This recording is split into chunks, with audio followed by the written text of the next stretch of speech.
Hello मेरे प्यारे दोस्तों,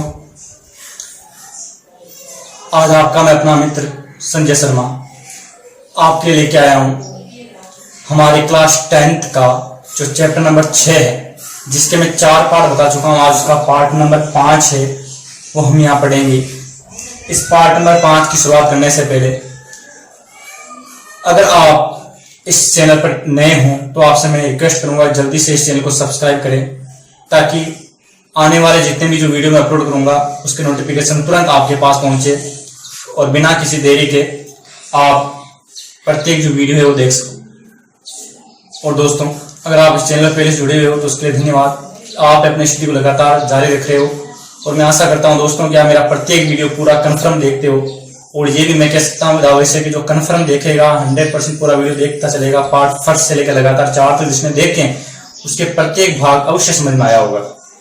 और आशा करता हूं कि आप लगातार ऐसे ही पढ़ते रहोगे और अपने अध्ययन है उसको रेगुलर बरकरार रखोगे, चालू रखोगे और एक भी जो दिन है वो वेस्ट नहीं जाने दोगे।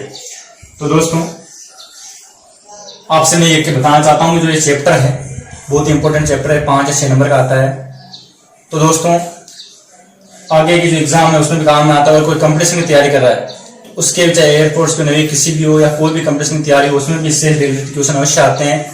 तो प्रत्येक की जो चाहे एग्जाम तैयारी कर रहा है, 10th का स्टूडेंट हो या 12th का हो, 9th का हो, किसी भी क्लास का हो, प्रत्येक क्लास के लिए बड़ा ही इंपॉर्टेंट चैप्टर है ये। तो आपको प्रत्येक से आशा करता हूं कि चाहे आप 12th के हो चाहे किसी एग्जाम की तैयारी करे हो, अवश्य इस पॉइंट को समझो ताकि आपके इस चैप्टर संबंधित कोई भी क्वेश्चन कभी भी गलत ना हो। दोस्तों, आपको मेरा प्रत्येक वीडियो देखना है और अगर आपको इसके नोट्स चाहिए तो आप मेरे से व्हाट्सएप के जरिए जुड़िए और टेलीग्राम से मेरे से कनेक्ट होइए ताकि मैं आपको उसके नोट्स भी उपलब्ध करा सकूं। और अगर आप मेरे कोई पास के हो, मेरे जो एरिया उसके पास के हो, तो आपको मैं उसके हार्ड कॉपी भी उपलब्ध करा दूंगा ताकि आपको किसी प्रकार समस्या ना हो। तो दोस्तों, अब आगे बढ़ते हैं और देखते हैं क्लास 10th का चैप्टर नंबर 6 का पार्ट नंबर 5। तो आज हमारा पॉइंट है दोस्तों, उसमें हमारा पहला है उदासीनीकरण अभिक्रिया। उदासीनीकरण अभिक्रिया क्या है दोस्तों? बड़ी ही सिंपल सी बात है, नाम है उदासीन। उदासीन का मतलब है दोस्तों सारा पावर है वो खत्म हो जाना। पावर किसका है दोस्तों? यहाँ यह आपको समझना है। यहाँ पावर को समझने के लिए यहाँ पर हम कह सकते हैं, यहाँ पर एक कि मैं आपको कहता हूं कि जब भी उदासीनीकरण क्रिया होती है तो मैंने आपको एक एग्जाम्पल बताया था प्रबल अम्ल और प्रबल सार का फास्ट रिएक्शन में, कि प्रबल अम्ल और प्रबल सार की अभिक्रिया तीव्र अभिक्रिया दोस्तों। वही रिएक्शन, वही इक्वेशन, वही बात यहां आपको ध्यान रखनी है कि अगर कोई भी प्रबल अम्ल है या मैं कह सकता हूं कोई भी अम्ल है, अम्ल की क्रिया सार से कराने पर दोस्तों एक तो बनता है लवण, एक बनता है जल और साथ में मुक्त होती है एनर्जी उष्मा। तो दोस्तों, उदासीनीकरण अभिक्रिया किसे कहते हैं ध्यान रखना है। इसकी डेफिनेशन कैसे याद करोगे कि अम्ल और सार की क्रिया आपस में कराने पर, अम्ल और सार की क्रिया आपस में कराने पर लवण बनता है और जल बनता है और साथ में उष्मा भी मुक्त होती है। ऐसी अभिक्रिया को ही उदासीनीकरण अभिक्रिया कहते हैं। क्या दोस्तों रिएक्शन क्या है? अम्ल और सार की क्रिया आपस में कराने पर, मेरे साथ आपको रिविजन भी करना है, अम्ल और सार की क्रिया आपस में कराने पर लवण और जल बनता है और साथ में उष्मा भी मुक्त होती है। उदासीनीकरण अभिक्रिया कहलाती है।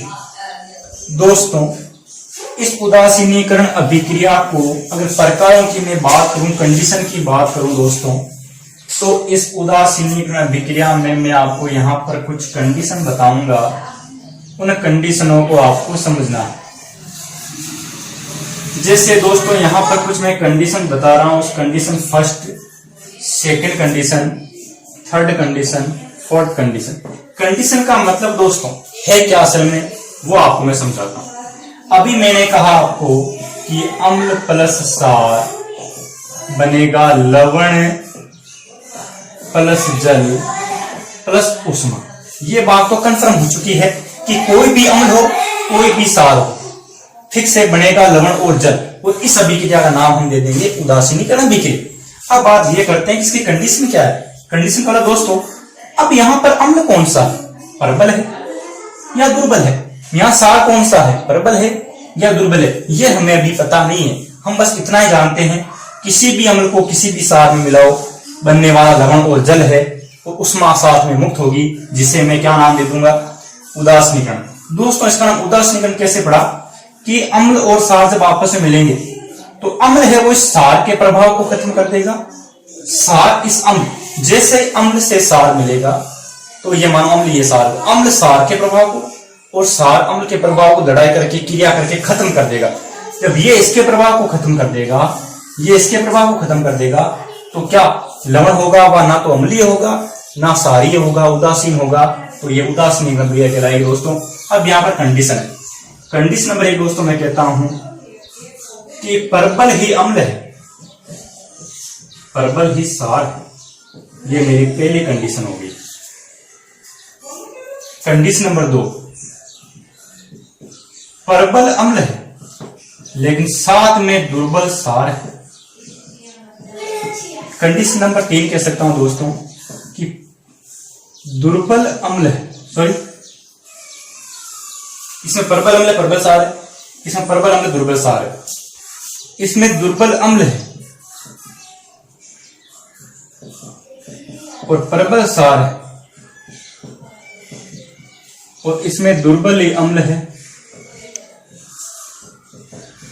दुर्बल ही सार है।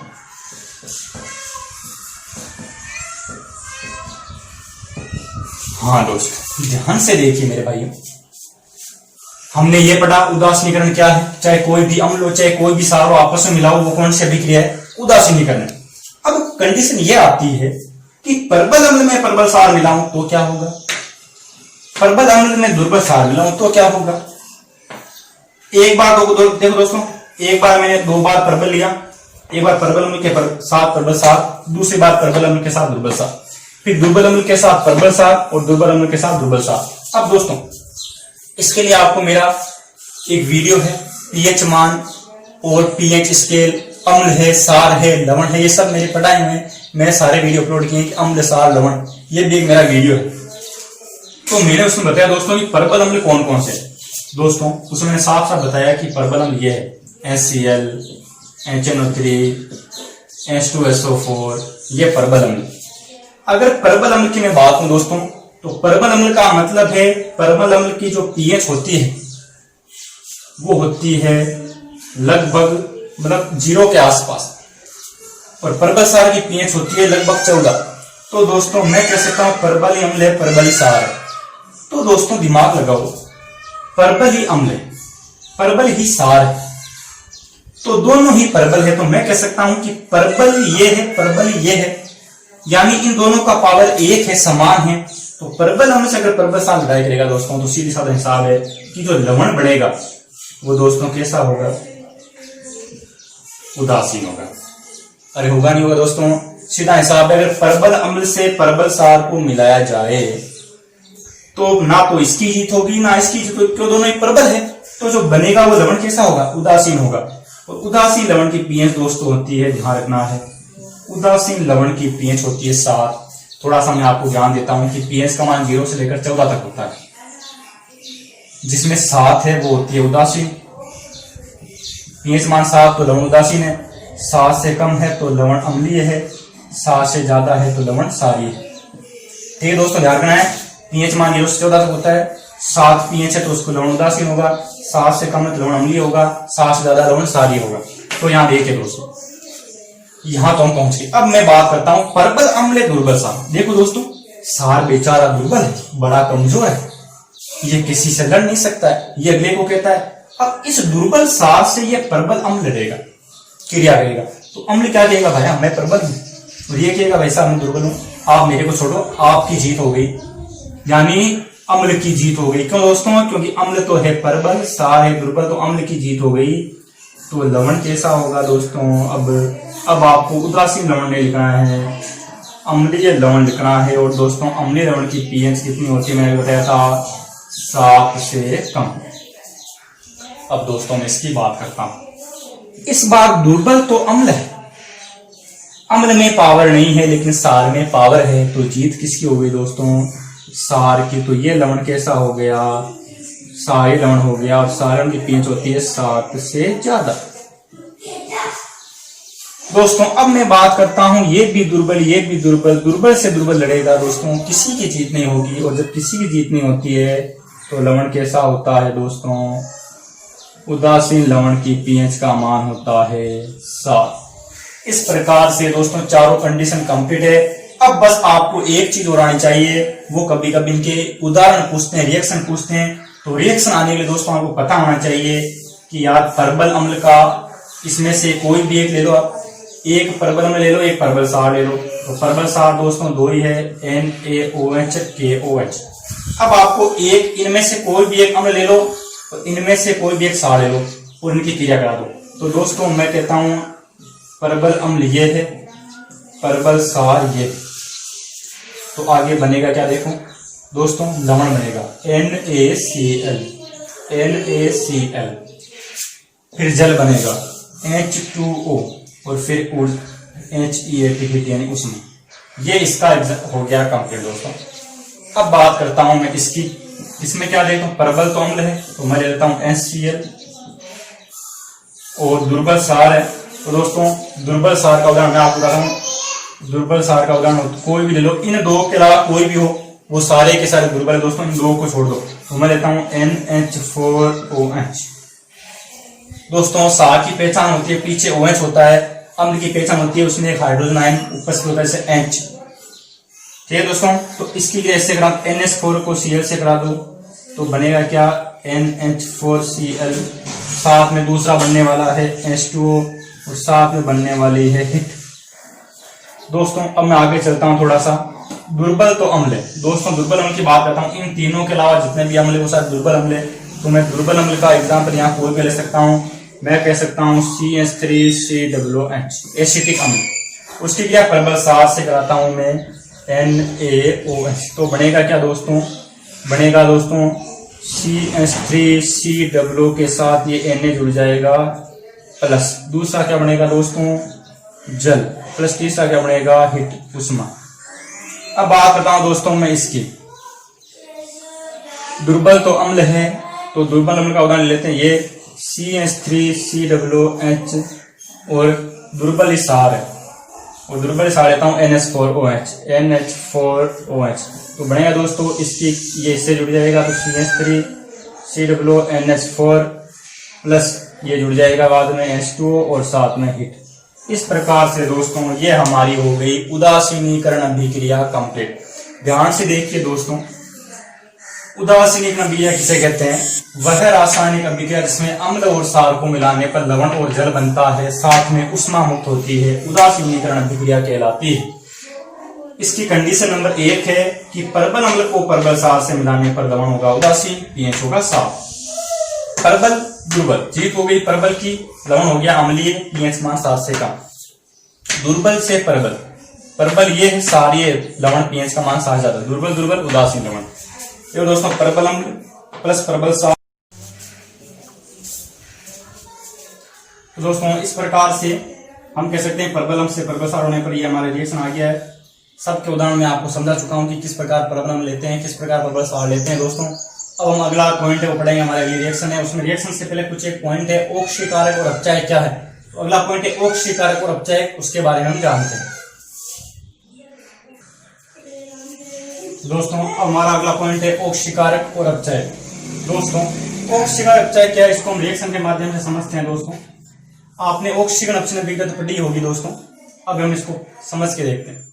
जैसे रिएक्शन है Zn plus CuSO4, ZnSO4 plus Cu।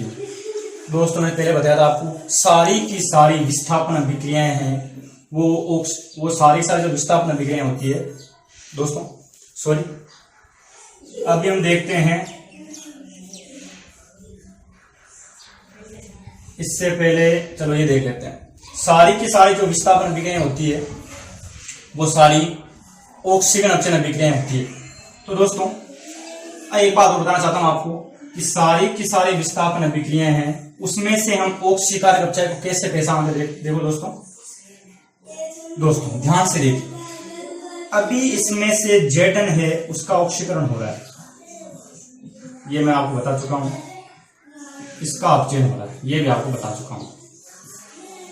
तो मैं कह सकता हूं दोस्तों कि CuSO4 का अपचयन हो रहा है और Zn का ऑक्सीकरण हो रहा है। मैंने आपको कैसे समझाया दोस्तों कि जो पदार्थ है क्रियाशील ज्यादा होता था, जो हटाने वाला होता है, इसमें से Zn ने Cu को हटाया तो जिंक तो है उसका ऑक्सीकरण हो रहा है, और जो हट रहा है यानी जो ये हट रहा है, इसमें से कॉपर हट रहा है तो उसका अपचयन हो रहा है। तो दोस्तों ऑक्सीकारक कौन है? किसी भी अभिक्रिया में जिस पदार्थ का अपचयन होता है, अपचयन किसका हो रहा है दोस्तों? हो रहा है CuSO4 का। जिस पदार्थ का अपचयन होता है तो अपचयन यहाँ CuSO4 का हो रहा है। कैसे? क्योंकि अब Cu बाहर निकल रहा है और SO4 इस Zn से इलेक्ट्रॉन ले रहा है। तो CuSO4 का अपचयन कैसे हो रहा है दोस्तों? कि रासायनिक अभिक्रिया में जिस पदार्थ का अपचयन हो रहा है, हम कहते हैं हाँ CuSO4 का अपचयन हो रहा है। तो किसी भी अभिक्रिया में जिस पदार्थ का अपचयन होता है वो अन्य पदार्थ से इलेक्ट्रॉन ग्रहण करके, दोस्तों इस SO4 से Cu बाहर जा रहा है। क्यों? देखो आराम से देखिए आप, Zn ने Cu को बाहर निकाल दिया। जैसे Cu बाहर निकला यानी जैसे इसका अपचयन हुआ CuSO4 का, Cu का बाहर निकलना अपचयन है, जैसे इसका अपचयन हुआ, अपचयन होते ही इस CuSO4 ने अपचयन होते ही SO4 अलग हो गया। SO4 अलग होते ही SO4 ने इससे क्या कहा जिंक से कि आप मेरे को इलेक्ट्रॉन दो, और इलेक्ट्रॉन देके इसने क्या बना लिया जिंक से ZnSO4।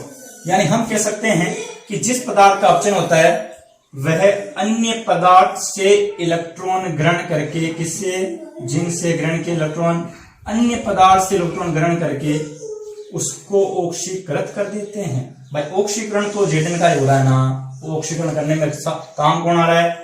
अगर इसका अपचयन ही नहीं होता तो क्या ये जिंक से इलेक्ट्रॉन लेता? नहीं लेता। इसका मतलब है कि जिस पदार्थ का अपचयन होता है वे अन्य पदार्थ, जिंक से, अन्य पदार्थ कोई भी हो सकता है, यहाँ कोई भी हो सकता है, तो जिस पदार्थ का अपचयन होता है अन्य पदार्थ से इलेक्ट्रॉन ग्रहण करके उस अन्य पदार्थ को क्या कर देते हैं? उस अन्य पदार्थ का ऑक्सीकरण कर देते हैं।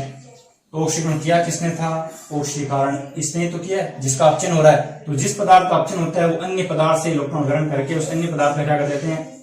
ऑक्सीकरण कर देते हैं। इसका मतलब है जो ऑक्सीकारक होता है वो इलेक्ट्रॉन किसको दे रहा है? सर SO4 को दे रहा ना, तो ऑक्सीकारक है वो इलेक्ट्रॉन दाता अभिकारक होता है।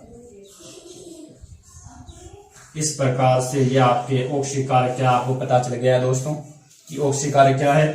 किसी भी रासायनिक अभिक्रिया में जिस पदार्थ का अपचयन होता है वे अन्य पदार्थ से इलेक्ट्रॉन लेकर उसको ऑक्सीकरण कर देते हैं, अर्थात ऑक्सीकारक इलेक्ट्रॉन दाता अभिकारक होते हैं। अब इसका उल्टा बोलो, जिस रासायनिक अभिक्रिया जिस पदार्थ का ऑक्सीकरण होता है वे अन्य पदार्थ को इलेक्ट्रॉन देकर उसका अपचयन कर देते हैं, यानी जो अपचायक होता है वो इलेक्ट्रॉन ग्राही यानी ग्रहण कर रहा है, इलेक्ट्रॉन ग्राही अभिकारक होता है। क्यों? ये इलेक्ट्रॉन सल्फेट तो इसे ले रहा है ना, तो ये ग्राही अभिकारक है, ये इसको दे रहा है तो ये दाता अभिकारक है। तो इस प्रकार से हमारा ऑक्सीकारक अपचय भी हो चुका है कंप्लीट। दोस्तों क्या लिखा मैंने कि रासायनिक अभिक्रिया में जिस पदार्थ का अपचयन होता है वे अन्य पदार्थ से इलेक्ट्रॉन लेकर उसको ऑक्सीकरण कर देता है, अर्थात ऑक्सीकारक होता है वो इलेक्ट्रॉन दाता अभिकारक होता है।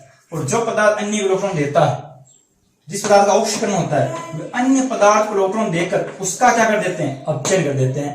अतः अपचायक होता है इलेक्ट्रॉन ग्राही अभिकारक होता है। दोस्तों अब आगे बढ़ेंगे हम, अगला आज हमारा आज का लास्ट पॉइंट होगा रेडॉक्स अभिक्रिया क्या।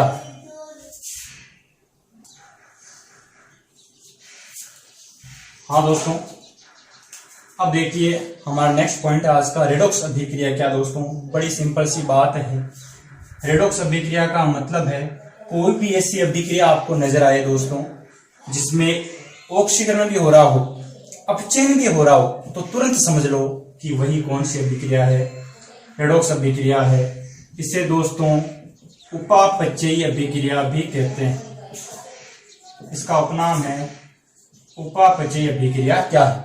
तो दोस्तों इसकी डेफिनेशन है वो मेरे ख्याल से आपको कन्फर्म समझ में आ गई होगी कि किसी भी रासायनिक अभिक्रिया में जब ऑक्सीकरण अभिक्रिया और अपचयन अभिक्रिया साथ साथ हो तो ऐसी अभिक्रिया ही रेडॉक्स अभिक्रिया कहलाती है।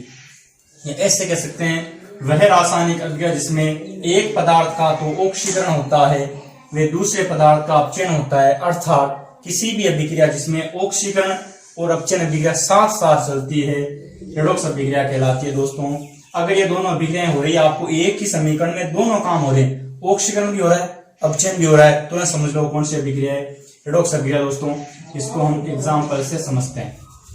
नंबर फर्स्ट, कोई भी विस्थापन अभिक्रिया हो दोस्तों तुरंत समझ लो वो कौन सी अभिक्रिया है, वो रेडॉक्स अभिक्रिया। इसका मतलब है हमको रेडॉक्स अभिक्रिया एग्जाम्पल याद करने की जरूरत नहीं है, जो एग्जाम्पल विस्थापन अभिक्रिया का है वही रेडॉक्स अभिक्रिया का।